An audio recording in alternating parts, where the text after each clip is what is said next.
음향에서 정의하는 소리란 물리적인 공기의 진동을 말한다. 보고 듣는 것들이 넘쳐나는 현실 속에서 한순간도 우리를 놓아주지 않는 소리. 우리는 일생 동안 소리의 테두리 안에서 산다고 해도 과언은 아닐 것이다. 그러나 초감각의 시대에 사는 우리는 일상에서 소리를 망각한 채로 살아간다. 오늘은 보이지 않는 힘, 소리에 대해 알아보겠다.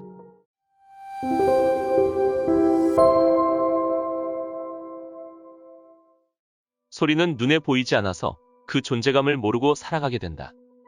진동자 실험을 통해 튀어오르는 물방울로 소리의 성질을 육안으로 확인이 가능하다. 공명현상 실험에서는 자신과 같은 주파수에서 유리컵이 깨졌다. 즉, 컵이 진동을 받아들이다 결국 깨지게 된다.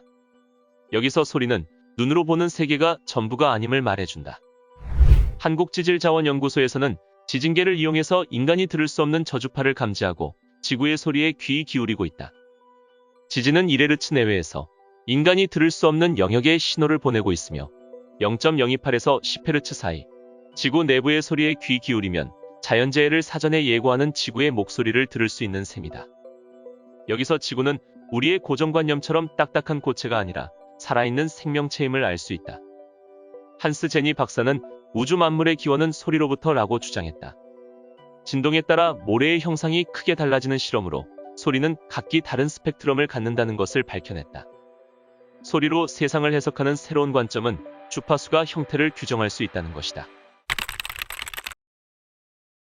건강한 장기의 주파수를 알면 아픈 장기의 주파수와 견주어 치료에 활용할 수 있다고 한다. 보이는 모든 것, 그리고 보이지 않는 모든 것에도 파장이 숨겨져 있다. 모든 파장 혹은 에너지에는 정보가 들어있으므로 결국 거기에 들어가 있는 정보 때문에 우리한테 좋다 나쁘다고 구분할 수 있는 것이다. 가장 기본적이고 조화롭게 들리는 1도 화음인 도, 미, 솔과 빛의 기본 요소인 빨강, 초록, 파랑의 파장 비율은 신기하게도 꼭 일치한다.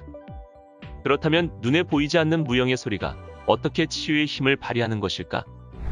음악치료 1시간 경과 후 치매 노인들의 손발이 움직이기 시작했다. 음악을 즐기던 옛 기억이 되살아난 것일까? 음악은 파동 에너지로서 귀나 피부 접촉으로 세포 안에서 공명현상을 일으키게 되고 건전지가 충전되듯 환자들은 반응하게 된 것이다. 음악에는 쉽게 마음이 열리고 음악이라는 소리는 훌륭한 커뮤니케이션 수단이 되는 것이다. 그린음악 농법의 창안자인 이완주 박사는 식물이 좋아하는 음악을 들려주면 음악을 들려주지 않은 식물보다 식물의 성장에 도움이 된다고 생각했다. 그린음악을 듣고 자란 상추는 같은 품종과 재배 환경에서도 월등한 성장 차이를 나타냈다.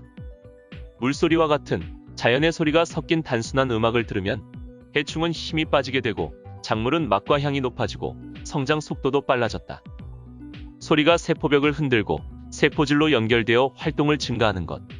물리적 변화가 화학적 변화를 이끌어내는 셈이다. 식물도 좋아하는 그린 음악을 들으면 성장에 도움을 얻는데 인간에게 그린 소리는 과연 무엇일까? 인간이 들을 수 있는 소리는 약 20에서 2만 헤르츠 대역의 파장이다. 그런데 소리뿐 아니라 긍정과 부정을 나타내는 신문 기사나 사진도 인체에 직접적인 영향을 줄 수 있다고 주장하는 사람들도 있다. 우리가 일상에서 흔하게 듣는 음악도 어떤 심리 상태로 작곡하느냐 또한 연주하느냐가 인체에 영향을 미칠 수 있다.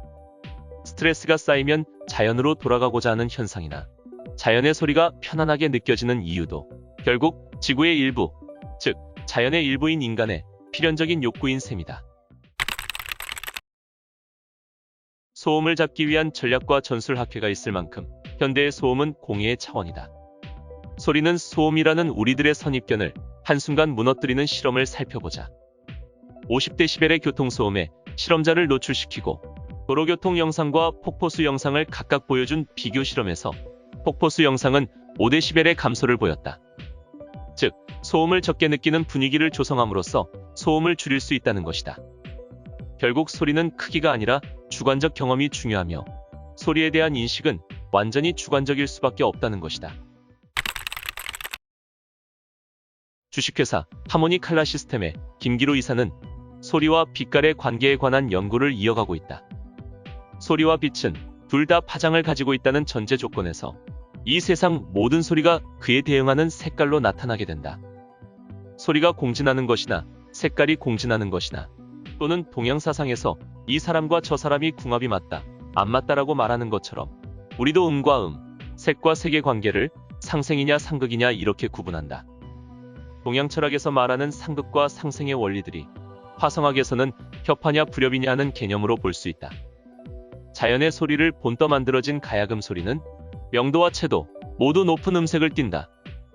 그에 반해 우리가 일상에서 가장 흔하게 듣는 대중음악의 전자음은 채도가 낮은 빛깔을 보인다. 자연의 물소리의 경우 가장 안정된 음색을 보인다. 우리는 자연의 소리를 그리워하며 살아가는 것이다. 카이스트 뇌과학연구센터 소장인 이수영 박사는 인간의 청각 메커니즘은 아주 뛰어난 설계로 최상의 동작을 할 수 있도록 만들어졌다. 농담으로 말하자면 하나님은 무척 뛰어난 공학자였을 것이다 라고 말했다. 이 세상에 인간이 알고 있는 소리는 얼마나 될까? 소리를 일상이라고 하기엔 소리는 너무도 광활한 우주다. 치료음악이나 그린음악뿐만 아니라 한 걸음 더 나아가면 인간이 그리워하는 근원의 소리에 대한 물음과 마주하게 된다. 이미 우리 삶의 소리는 들리거나 혹은 들리지 않거나 하는 차원에서 멈추지 않는다. 느끼는 사람과 못 느끼는 사람의 구분만 있을 뿐이다.